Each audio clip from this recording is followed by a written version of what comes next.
咱就说一个大型的油罐车跑着跑着，嘎噔一下子发动机坏了，这家伙连拖带拽的弄到了修理部，可下发动机卸下来，这哥几个也是连拖带拽的，想把它弄进屋。很明显这是一个日野的卡车，刚才咱们也看了，就这个车看外表至少是2手以上的，3手5手不一定。就这个发动机是6缸发动机，就从动力这方面吧，那也是贼拉的没啥劲儿了，而且从喝油这方面吧，那嘎嘎的那也是贼拉能喝。综合战绩这么一评估，与原车相比，这个动力性能现在已经打了75折。作为巴铁哥们儿，那是一项节俭，你这么能喝油，你不干活那能行吗？今天就借着你坏这个机会，反正也是拆，咱就一不做二不休，给你大拆大卸，能改造的给你改造一下，不能让你动力打75折啊，哪怕你打个9折呢。作为维修来说，这巴铁修理部这个人员配比那是相当充足，你就看这一个发动机围着4个人干，就这个工作效率，你能说它不快吗？就这个发动机来说，它还是带涡轮增压的，是一个上凸轮轴的配气系统。拆掉了配气的凸轮轴，这哥们手疾眼快挠猪毛，也不知道人捡啥呢，就那小手速就和捡蘑菇似的，左一个右一个右一个左一个。但是来说，作为修理工，那都眼睛不揉沙子，都知道那叫啥玩意儿。从外观来看，这是一个直列6缸的柴油机，但是它每个缸是4个气门，都是双进排气的。此时小秃工趁着师傅打电话薅走了柴油大泵，师傅可以不干活偷偷懒，但是秃工不能闲着。咱就说作为秃工来说，想学到技术，那必定得手勤快。你要是眼睛里没活，那你学去吧，根本你学不到核心的技术。但是来讲，这哥们干这个活有点不顺手，拆这个增压器拆了老半天了，到现在还没啥结果呢。但是话音未落，这哥们还是不负众望，把这个玩意儿搬到一边了。回头咱再看这小徒工，那家伙双膀子抡圆了，使劲往下拧这个螺丝。他在干啥呢？他在拆这个离合器的大飞轮。就这个部件一般车上都有，就自动挡的车也应该有个这玩意儿，应该叫液力变矩器啊，啥玩意儿啊？就眼前来看吧，好像驴车和马车没安装。因为啥没安装这玩意儿呢？因为驴马车的动力输出是靠4个腿儿，它没有扭矩，所以说安不上这玩意儿。俗话说，多年的媳妇熬成婆，当师傅也是一样。你就看这师傅那眼珠子溜着小道边，看够了又端起小茶缸，又溜上小茶水。就人家这个工作那是连溜达带玩，一天带干不干。再看另外这几个哥们儿，那是忙的满脑袋流汗，一时一刻都不得闲。为什么呢？因为你挣人家的园子呢嘛。所以说学徒的朋友们要好好学，学好了某一天当师傅自己开铺子了，你也可以坐那儿吹茶水。但是首要前提呢，你要懂经营懂管理，你管吹茶水你不干活，自己的技术不到位，你全都让徒工干，到时候把活给你干砸了，到那个时候那茶水就该断溜了。刚才咱也看了，缸缸也掀开了，然后给这个发动机来个大吊个，油底壳又周开了。拆了半天，咱到现在还没看出这个发动机到底啥毛病呢。作为巴铁修车来讲，我就服这哥们儿。看人家这个师傅这个派头多大，坐着小板凳，那家嘁哩咔吧的把这瓢也给他周开了，然后拿着小扳手一顿怼，把里边的齿轮子都给他戳过掉了。这又开始拿他那个小棍儿开始戳过这个机油泵，你就看怼吧怼吧别吧别吧，那嘁哩咔吧的就给他摘掉。很快另外的哥们儿把这个连杆瓦曲轴瓦也都给他周开了，顺手把这个曲轴给他抬出来扔到一边。接下来就该拆这个活塞呗。虽然说巴铁师傅修车的技术没得说，但是身处这个环境有点恶劣，也没一个工作台，也没有一个工作间儿，就是露天干。拆下来的配件也是东一个西一个，扔得乱糟糟一片。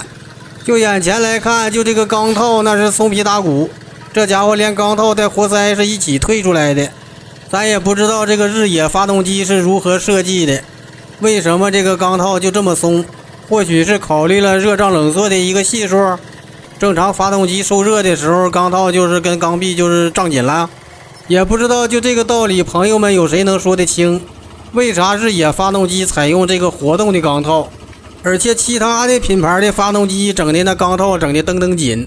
就这两者间究竟存在什么差异呢？反正就这个玩意儿，老酸是说不明白。朋友们有谁能说得清？抓紧的评论区给他走一波。费了半天的时间，这巴铁师傅把这东西全都拆不零碎了，所有的配件清洗干净，摆放整齐，这就准备装车吗？首先巴铁师傅把这个钢筒的润滑油喷嘴先给它拧紧了。有些发动机有这玩意儿，有些发动机是非键式润滑，没有这玩意儿。但是有这个喷嘴的发动机，那润滑就非常好。这俩师傅那也是各忙各的，这哥们儿把这个曲轴瓦给他安排上，另外这个哥们儿正在安装这个机油的水冷散热装置。咱就说拆车和装车其实差不多，有时候我认为装车要比拆车快。因为啥这么说呢？因为装车的时候配件都已经码放整齐了，螺丝也清洗干净了。毕竟拆车的时候不是这个螺丝锈死了，就是那块拧不动了，它耽误时间。作为师傅来讲，干活必须干那个技术把关的活。这哥们儿正研究这个正时呢，这个齿牙啥的你必须得对好了，如果说要是整错了，那是指定不行的。咱都知道这个卡车这个玩意儿，它不光是油啊电呐，它还有一个气儿，就这个气儿也挺重要。眼前安装这玩意儿就是这个卡车的小气泵，就这玩意儿也是一心管二的，那头还得接一个柴油大泵。而且在安装过程中，这个东西正时也不能错，那是差一点也不行啊。因为啥这么说呢？因为涉及到供油的嘛。咱都知道柴油车和汽油车不同之处就是啥呀？柴油机是压燃的，汽油机是靠火花塞点火的。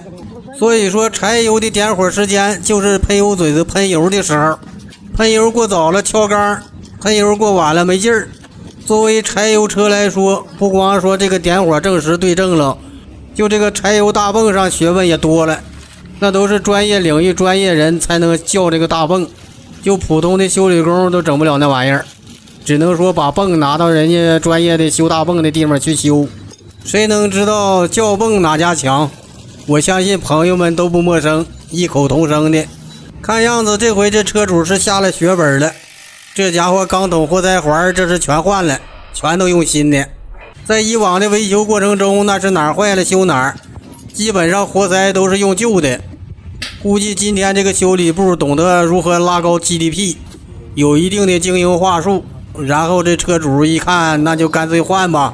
这巴铁修车那绝对是一绝，那家伙实行3维立体交叉作业，你就看这边下着活塞，另一边那家伙拧着连杆瓦，上边呢又上着发电机。这说明啥呀？这说明巴铁师傅干活那是有一定的准头，而且相互配合的也十分默契。如果生不愣子干这个活，上面这哥们装发电机，底下拧连杆瓦那哥们那得提心吊胆，万一他拿不住掉下来再砸着自己咋办呢？回头你再看这边上柴油大泵呢，你就看这帮哥们七手八脚的，那忙的那真是不亦乐乎。就人家这个装配维修，就像我刚才说的，那绝对称得上3维立体交叉式安装，这是开创了维修领域的新纪元呐！就这水平发挥的堪比流水线作业了。发动机机体部分大致安装差不多了，这哥们把钢垫拿过来给它抹上点浆糊，然后就把钢盖给它扣上，紧接着那就是凸轮轴啊、气门摇臂啊，全都给往上安排。此时这巴铁师傅坐着小板凳又开始玩起了谱，抓起了电话，心不在焉的连修带打电话。咱也不知道是不是家里有敌情，这个事儿咱就不做分析了，咱接着看巴铁师傅咋修车。